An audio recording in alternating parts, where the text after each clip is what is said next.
자, 안녕하십니까. 2만원으로 주식 투자 끝내기 관련된 부분. 오늘은 파트 1, 에서 주식시장의 구성 3, 공사 투자의 종류, 그리고 투자자의 종류 관련된 부분으로 설명을 해드리도록 하겠습니다. 뭐, 잘 아시다시피 이제 주식시장 구성은 두 가지로 나뉘어요. 예, 그 거래소 시장과 코스닥 시장으로 나눈다고 생각하시면 될 것 같고요. 거래소 시장은 흔히 말해서 뭐 잘 아는 회사들이 많이 상장이 되어 있는 회사다라고 생각을 하시면 될 것 같습니다. 우리나라의 대표적인 뭐 회사들이죠. 그 삼성전자, 그리고 뭐 SK 하이닉스, 그리고 이제 셀트리온, 뭐 이런 회사들이 상장이 돼 있다라고 생각을 하시면 될 것 같고요. 종합주가지수가 우리나라 이제 1980년 1월 4일 날 이제 개장을 했습니다. 그래서 그때 이제 출발했었을 때 시점이 100으로 시작을 했고요. 100에서 이제 시작을 한 부분으로 연결을 할 수 있다라고 생각을 하시면 될 것 같습니다. 코스닥 시장 같은 경우에는 뭐 잘 아시다시피 이거를 책을 한번 보면서 설명을 해드릴게요.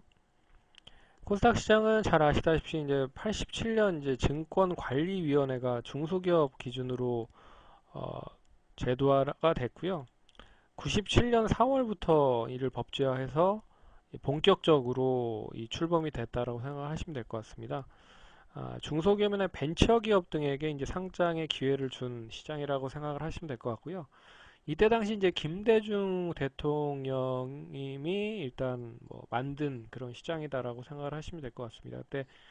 이때 당시 이제 닷컴 열풍이라고 해서 뭐 잘 아시다시피 이제 다음 커뮤니케이션, 지금 이제 카카오로 이름이 바뀌어졌죠. 뭐 네이버, 그리고 프리첼, 그리고 골드뱅크 뭐 등등등 닷컴 업체들이 상당히 기하급수적으로 늘어났었던 게 사실이었었던 시장이었습니다. 그래서 그 흐름이라고 보시면 될 것 같고요. 최근에 이제 코넥스로 넘어갔다라고 생각을 하시면 될 것 같은데, 뭐 코넥스는 이제 2013년 7월 1일 날 개장이 되었다라고 생각하시면 될 것 같습니다. 근데 여기는 뭐 발표는 하지 않으니까 글을 올려드리진 않았지만 이제는 스펙이라고 해서 우회 상장으로 상장이 된다라고 생각을 하시면 될 것 같습니다. 나중에 이제 스펙 관련된 부분을 한번 설명해 드리는 시간을 갖도록 할게요. 그래서 스펙도 최근에 이제 코스닥 시장이나 거래소 시장 우회 상장을 통해서 상장이 되고 있다라는 것만 알아두시면 될 것 같습니다. 그래서 코스닥 시장과 코넥스 시장의 차이가 뭐 이렇다. 코넥스 시장은 코스닥 시장보다 더 요건이 더 낫다라고 생각을 하시면 될 것 같습니다. 라는 부분으로 보시면 좋을 것 같고, 직접 투자와 관련된 부분인데요. 이제 직접 투자와 관련된 부분에 있어서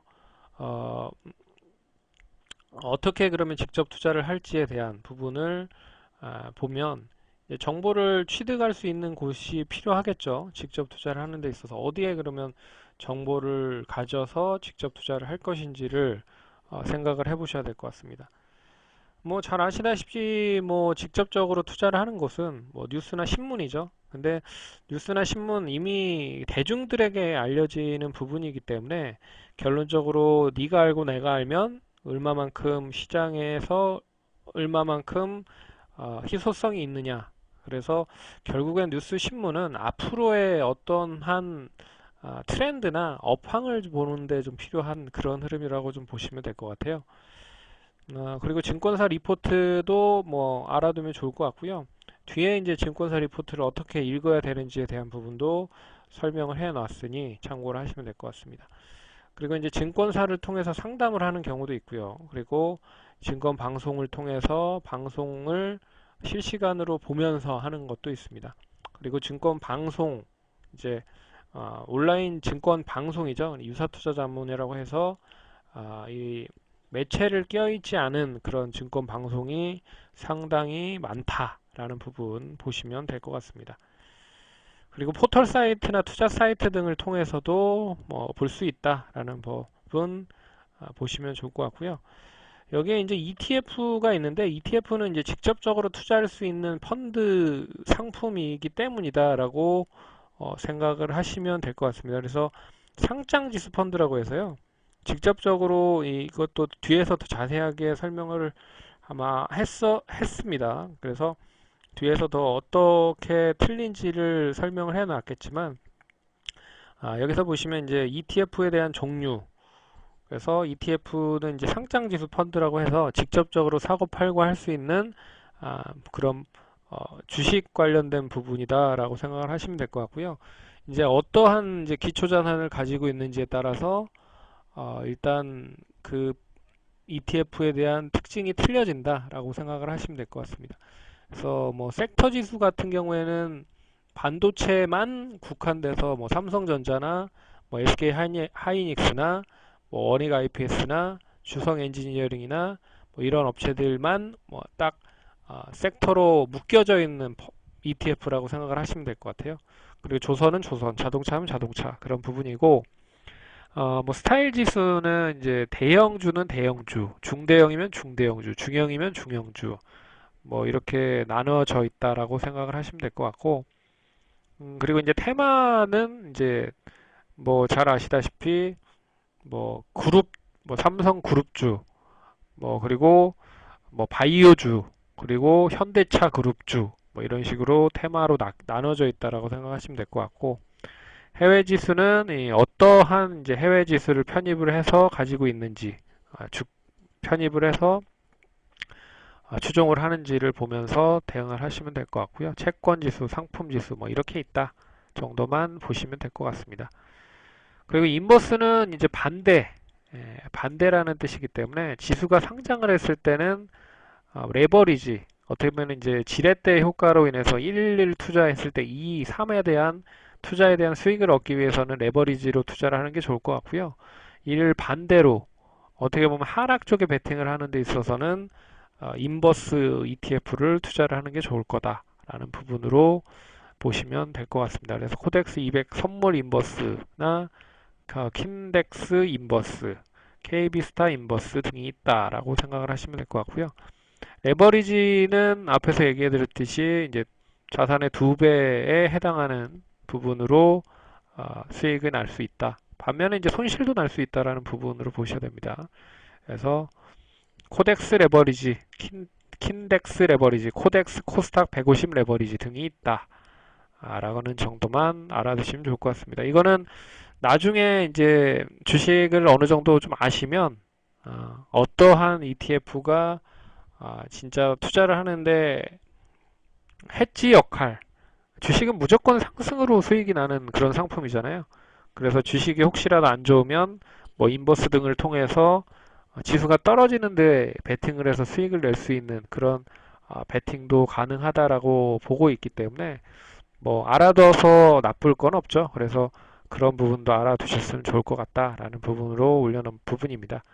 ELW는 이제 워런트 증권이라고 해서 이제 주식 기초자산을 미래 기간에 정한 가격으로 콜이나 풋을 할 수 있는 권리를 말한다. 그래서 옵션과 유사성으로 떨어지나 올라질 때 예상의 상품에 대해서 투자를 하는 수익을 내는 것을 말한다라고 일단 기본적으로만 써놨습니다. 예.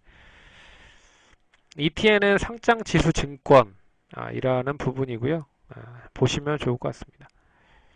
뭐 그렇게 뭐 투자하는 데 있어서 그렇게 썩 좋은 건 그러니까 그 뭐 알아도 나쁠 건 없지만 그래도 그래서 이제 투자를 하는 데 있어서는 뭐 그렇게 많이 알 필요는 없지 않을까라고 해서 올려드리진 않았습니다. 이제 간접 투자인데요. 간접 투자는 뭐 잘 아시다시피 펀드가 있죠. 펀드는 채권형이 있을 거고 채권형은 60% 이상을 채권, 나머지는 주식. 주식형은 이제 60% 이상을 주식. 혼합형은 주식 또는 채권 투자의 비율이 60% 이상 편중. 그래서 뭐 어떠한 형이냐에 따라서 뭐 60% 이상이 부분으로 올라간다라고 생각하시면 될 것 같습니다.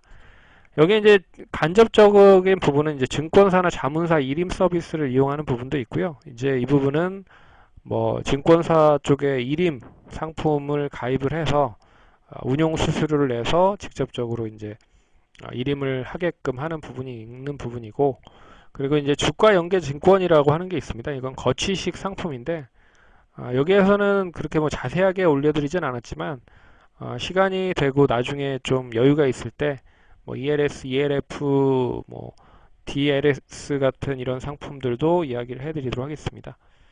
뭐 참고만 하시면 좋을 것 같습니다. 그래서 펀드 투자를 잘하는 펀드를 투자를 하는 방법이 뭐 이렇게 있다라고 생각을 하시면 좋을 것 같기 때문에 참고를 하시면 좋을 것 같고요. 그리고 마지막에 이제 주식시장의 투자자의 종류인데 이게 좀 중요한 부분입니다. 일단 이제 투자 주체가 누구냐에 따라서 그 종목에 대해서 이 흔히 말하는 수급이 바뀌어진다라고 생각을 하셔야 될 것 같아요. 그래서 금융투자는 어디에서 투자를 하는 거냐면, 그러니까 증권, 선물, 투자 자산의 고유 자산 등이 있다라고 보시면 될 것 같습니다. 투신도 역시나 투자 신탁, 투자 자문사를 제외한 투자 신탁이라고 좀 보시면 될 것 같고요. 참고로 이제 투신 쪽에서 매매를 하는 종목들이 흔히 말해서 많이 길게 지속적으로 많이 매수를 하는 경우가 많습니다.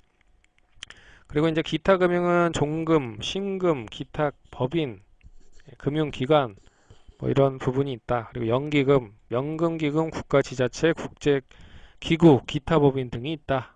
라고 보시면 될 것 같습니다. 그래서 여기에서 중요한 건 이제 투신과 금융투자 다라고 하는 부분이 좋을 것 같고요. 여기에 이제 외국인과 개인도 있다라고 생각을 하시면 될 것 같아요. 근데 뭐 짤막하게 더 소개를 해드리면 결국에 투자 주체 중에서 가장 중요한 건 기관과 외국인이다.